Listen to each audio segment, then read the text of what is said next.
Hello everyone, I greet in the name of God Almighty. My name is Hostility and Silas, and today we have a very interesting video to react to. And this one was done by Carla Amina Bagajati and also Christine. Okay, and then they'll be discussing Islamophobia. Okay, and this video have both first segment and then also second segment. So we're going to learn a lot in lesson when it comes to Islam and how people perceive Muslim all over the world. So if today happens to be the first time of you checking out my channel, don't forget to subscribe to my channel and follow me on my Facebook and Instagram. And if you have any video you want me to react to, don't forget to drop it at the comment section and I'm going to check it out. So guys, before we get on to the video, I'm a theologian and I make this video not to discredit anyone's religion. This is basically for educational purposes, and I believe that at the end of this video we all are going to learn from this. So guys, without any further ado, let's get on to this video and check this out.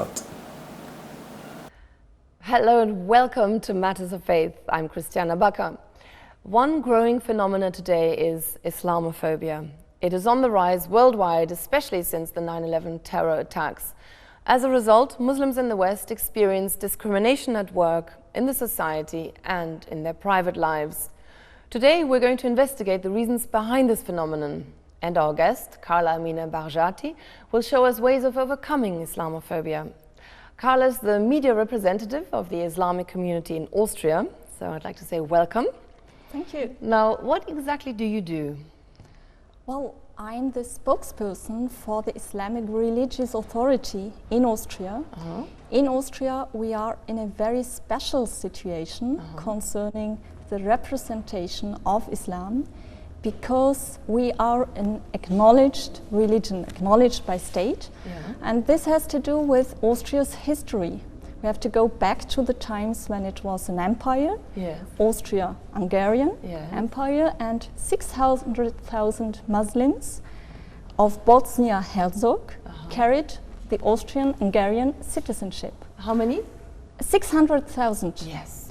So from these times, around the beginning of the 20th century, end of 19th century, there was thinking, how can we integrate Muslim people in this empire?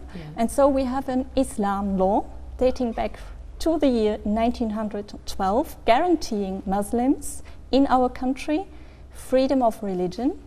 It's a law of acknowledgement, and it includes that we can practice religion freely in public, and that the inner autonomy of our religious group is respected by the law and by officials. Is this a unique case in Europe, or are there other countries? I think it's quite unique. We have other countries with something similar, but the long history of acknowledgement is something very specific, and this is how it was possible that something like an institutionalized dialogue could come into action.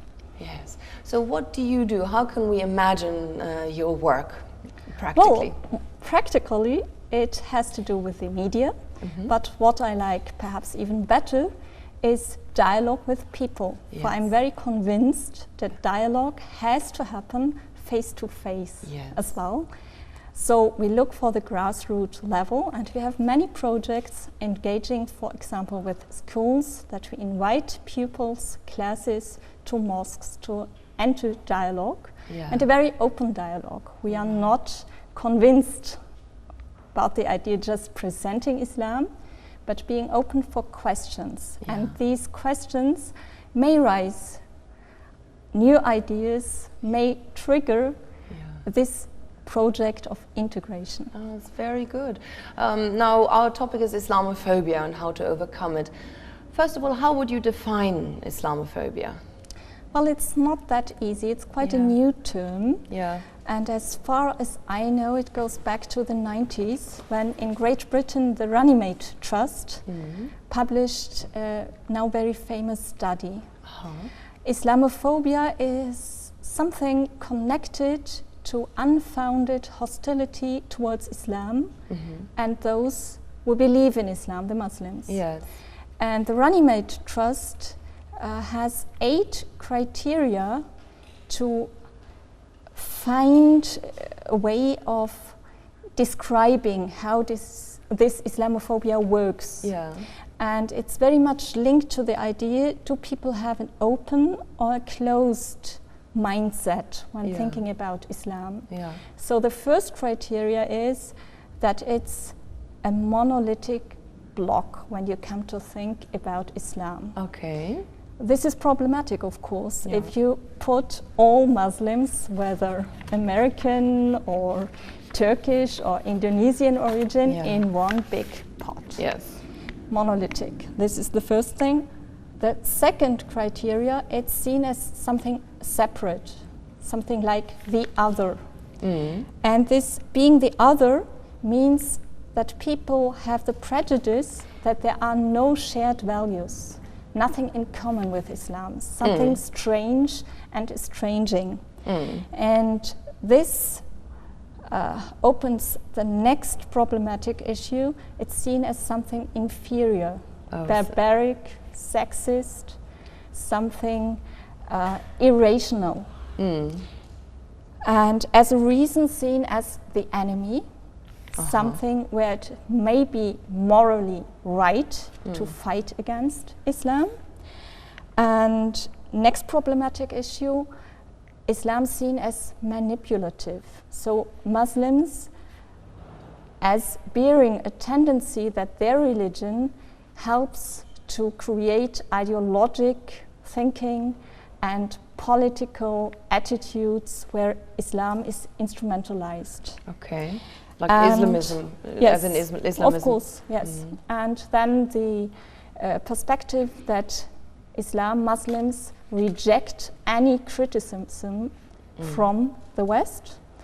And all these 6 topics culminating in Islamophobia seen as something natural.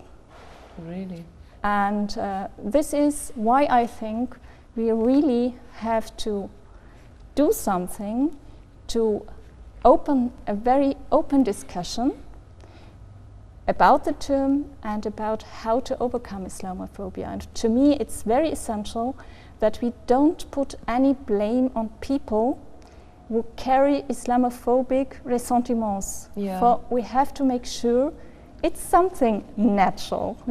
All of us carry a rucksack, so-called rucksack of prejudice, and it may happen. So talk about it, come over it. Yes, and try to dissolve them through education, and for example, because it's the fear of the other, isn't it? It's the fear of the unknown. So what you don't know, you fear. But when you understand what it's all about, suddenly you lose your fear. And hopefully, I want to ask you, how big a role does Islamism play, in the perception of people? Because I keep hearing, they want to overrun us all, they want to expand worldwide, these are the sort of fears that come in. Do you think, is that a problem, this new phenomenon of Islamism, do you think? Political Islam? I do think, of course, it plays a role, but it can play this role because of our long history where Islam, especially in Europe, was seen as the enemy, the other, and was created as an image to define Europe and its values. We had a Congress of Historians in Germany, the year 2003, where they stated that the image of Islam is now going back to the kind it was like in the end of the Middle Ages. Islam functioning as something like a projection where you can put in everything you don't want to be. And of course in Europe we face this big issue, how to create a European identity, shared identity, and it's always easier to define how we are not than to say this is what we are like. So Islam is something like a barrier, a frontier to say this is what we don't want to be like. It's surprising though, because Islam has such a historic roots in Europe. Islam Islamic thinking and the culture and the religion inspired the Renaissance and the Enlightenment. If we think about Islamic Spain, you know, hundreds of years, Islamic civilization flourished there. And you are absolutely right, and I think this is where we have to come in, not complaining about our situation, but finding solutions in a positive way of thinking, to stress these facts, because people are neglective. If you read up on the identity of Europe, you always find the term, it's a Christian-Jewish tradition. But where's the Muslim tradition? And we have it. If we talk to each other, even using English language or German language, no matter, we have lots of nouns that originate in the Oriental sphere, from alcohol to sugar. These are originally Arabic terms. And we have this long tradition of thinking. The Enlightenment, as well. The Renaissance was fostered by Oriental Islamic thinking. We know it as a fact, but we don't know the details. And this is where education should come in, school programs. We have some very good projects, like in Britain, this 1001 inventions. Putting it into the limelight, naming all these great scientists. And I think this is something that works on both sides. Because it's essential for Muslims as well to create their European identity, to find people they can sympathize with and see them as role models, and to find out, oh, these are Muslims, and they took care about being scientific, and they didn't fear any questions. They dared to ask just anything, no barriers because of religion. It's something we need nowadays as well.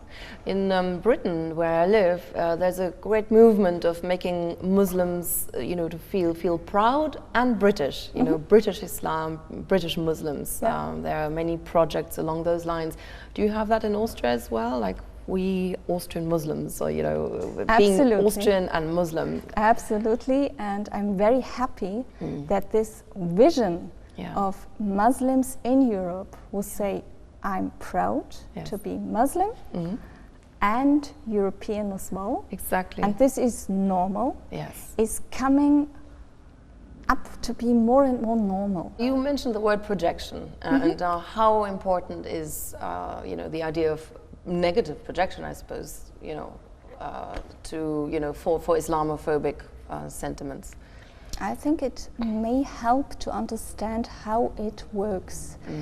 First of all, isn't it something very natural that if you have something you don't know about, you ask, what do I know about things that may have something in common, and drive conclusions to the new, to the other thing. It's normal, but sometimes these kinds of comparisons won't work. Let's take this very common statement, oh, you Muslims, you don't have age of enlightenment. You lack it. And there is a big mistake in this kind of thinking, because it doesn't set the historical context of Europe and the Oriental countries. Of course. In the right light. It's a different history. It may be interesting to compare things, of course, but you have to take in mind, is it reasonable to compare it or not? This is where projection comes in. And it gets more difficult when this projection is meant to get rid about own history. And you can find examples, especially in populist parties, who make sure that very emotional issues that have a strong effect on the own identity are put away into the other. Right now we're half time, and we have to take a small little break, but we shall be back with this riveting discussion on Islamophobia in Europe and how to overcome it. See you in a moment. Wow.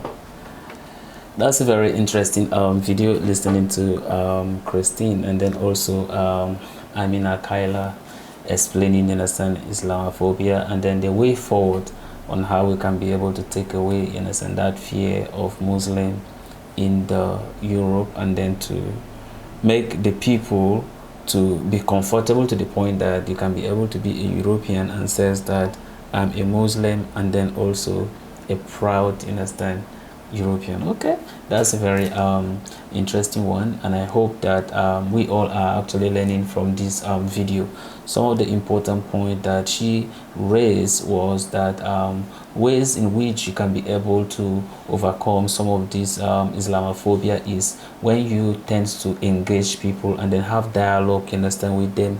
At that point in time, you tend to explain to them what Islam is all about, explain to them, you understand, because the media tend to give Islam some kind of different narrative when it comes to the religion. So therefore, when we meet them and then you begin to explain to them what Islam, you understand, is all about, that can be able to like help to change a lot of things, people's perception on how they see Islam, which I think that I totally understand, agree with her about some of those things, understand, and the measures, understand, that has been set in place. I've always says that the best way is, since you understand it's actually in the media that people hear about Islam, you could say it's a religion of terror, religion of oppression, religion of violence, and all those things, then you should go to the same media that people are hearing and dispute all those things that they are saying. You see, when you talk about, you understand, the 9/11, what happened, you understand, in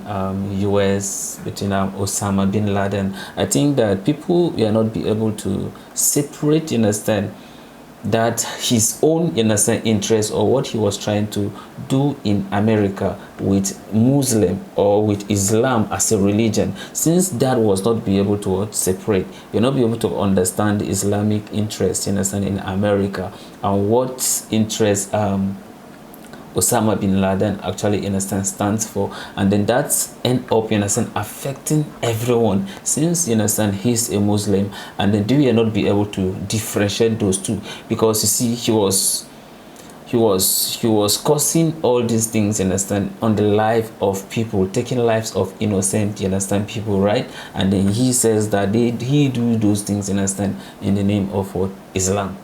And then when they say those things, they say Allahu Akbar. Then because of that, it will make people to tag it with Muslim. The Muslim maybe leaders as of that time, what they could have do was for them to dispute what he's saying, right? That could have been able to like help to reduce some of these things. But then since those things were not done, and then they are not be able to separate, in a sense, the political interest from his own interest, or the religious, in a sense, interest, and then therefore they tend to have this hatred, in a sense, against Muslim. And then at that point in time, everyone, as far as you're a Muslim, you suffer it. And then that's why you see at the place of works, you know, everyone, in a sense, feel it, or even here working in the street, then that's when the woman now became, in a sense, victim of it, victim of attack. Why? Because of, since the way you can be able to identify and differentiate other people from the Muslim, and then in terms of the women, is the hijab that they wear and all those things, right? So that's when some of them now became, in a sense, a target. But then thank God, I believe that right now they are trying to do things, in a sense, differently in order to change some of these narrative. A very interesting video, and then we actually have the second segment, so we may not actually, in a sense, conclude on this until we go to the second segment. Then we can be able to like conclude on this very video. I hope that some of you are actually learning from this very video, and then some of the things that Muslims are putting in place to change the narrative of what people perceive or see Muslim to be. So this is the end of my video. If you like my reaction, you should like, share, and subscribe. And if you have any video you want me to react to, don't forget to drop it at the comment section, and I'm going to take it out. So guys, your thought and opinion are all welcome at the comment section, and don't forget to check back at the channel for the second segment, so that we can all get to the same page. So bye bye, and I see you in my next video.